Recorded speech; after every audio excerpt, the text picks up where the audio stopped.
Arıtmacı namazları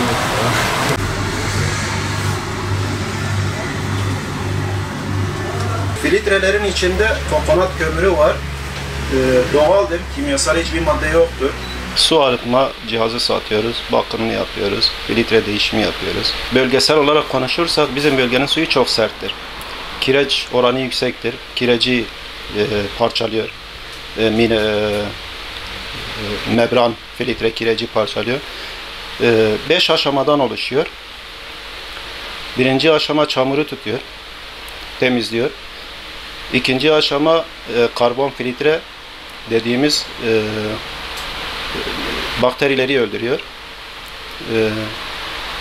Membran da kireci parçalıyor. Tatlandırıcı var membranla beraber. Filtrelerin yani bakımı 3 filtre sedimentle karbon filtreler 10 ayda bir değişmesi gerekiyor. Membran süresi 6 ay ile 3 yıl arasıdır. 6 ayda da bitebilir, 3 yılda gidebilir. O test cihazıyla belli olur. Bir de yani çayların dibi kireç tuttuğu zaman, suyun tadı ağırlaştığı zaman onun değişimi o zaman geldiğini anlıyoruz. Şimdi sağlık konusunda dediğim gibi yani bölgesel konuşacak olursak bizim bölgenin suyu çok serttir. Yani hem ağır bir koku var hem de çok kireç var. Şimdi bunu yumuşatıyoruz. Arıtma cihazlarıyla, filtrelerle biz bu suyu yumuşatıyoruz. Yani emsal gösterecek olursak hazır su da filtrelerden geçiyor. Yani milletin bir ön yargısı var. Filtre mineral öldürüyor. Mineral öldürmüyor. Yani bakterileri öldürüyor ve gayet temiz bir su çıkartıyor. Yani tabi illa kaliteli arıtma cihazı kullanmak gerekiyor. Kaliteli filtre kullanmak gerekiyor. Filtrelerin çeşitleri var. Yani ucuz filtre, ucuza kaçarsan, kalitesiz filtre kullanırsan o zaman işin rengi değişir. Sudan bir fayda sağlayamazsın. Biz genellikle kaliteli ürünler kullanıyoruz. Kaliteli filtreler değil kullanıyoruz. Malzemelerimiz kaliteli. Yani sağlık oldu mu müşteri yani sağlıktan tasarruf etmemesi lazım. Yani biz bunu diyoruz yani. Biz bulunduruyoruz. İkinci kalite filtre de bulunduruyoruz ama hiç tavsiye etmiyoruz, hiç kullanmıyoruz. Israrla isteyenlere biz o şekilde veriyoruz. Kireçten yola çıkarsak, mesela test cihazından test yaptığımız zaman şebeke suyu 220'lerde falan çıkıyor. Test yükseklik kireç oranı. Ama arıtma cihazı bunu 40'ın altına indiriyor. Yani 7-8'e kadar indiriyor. Zamanla 40'a çıkıyor. 40'tan sonra değişmesi gerekiyor. Sınırı 40'tır. İlk 3 filtre sediment bir de karbon filtreler bunlar 10 ayda bir muhakkak değişmesi lazım. Yani bunlar 10 aylık bir süresi var. 10 ay sonra kullandığın zaman suyun tadı da değişir. Bu sefer depoya da zarar verir. Su tankına da zarar verir. Membran filtreyi de yorar. O yüzden 3 filtre sediment ve karbon filtreler 10 ayda bir değişmesi lazım.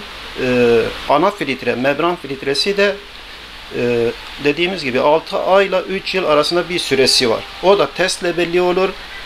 Çaydanın dibindeki kireçle suyun tadının ağırlaşmasıyla belli olur. Filtre vaktinde değişmediği zaman filtre tıkanır, su sızar, yani mutfak dolabı batar, ev batar, suyun altında kalır, tanka pis su gider, yani suyu temizlemez.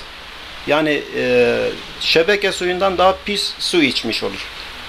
Yani bazen mesela müşterimiz vaktinde değiştirmiyor. Değiştirmediği zaman da bu sefer ölçüyoruz. Arıtma testi şebeke testinden daha yüksek çıkıyor. Su kirleniyor. Sağlıklı bir su için biz yani düzenli tavsiye ediyoruz. Biz filtre takibi zamanında filtrelerin değişmesi gerekiyor. Zamanında değişmesi gerekiyor. Değiştirmese yine dediğimiz gibi bu tür sorunlar ortaya çıkıyor. Su kirleniyor, temizlenmiyor. Yani rutin bakımları gününde yapılması lazım. Yani yüzde oranı şöyle söyleyeyim. Yani test cihazıyla şebeke suyunu test ettiğimiz zaman 220 civarı çıkıyor.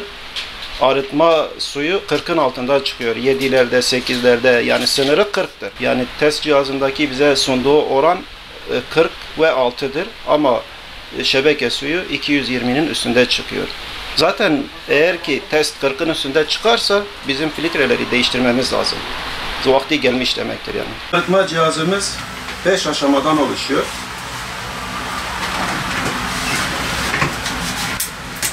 Birinci filtre sediment, çamuru tutuyor.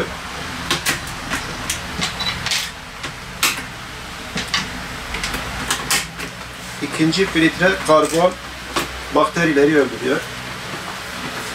Üçüncü filtre de karbon, o da bakterileri öldürüyor.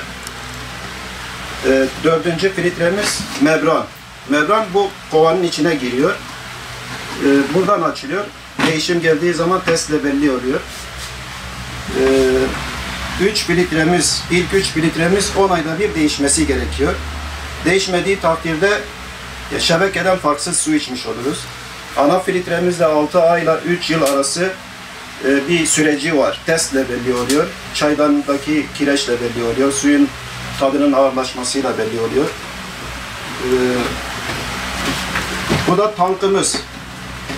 Su önce buraya geliyor. Filtrelerden geçiyor. Geçtikten sonra tanka geliyor. Tanktan da tezgahın üstündeki musluğa geliyor.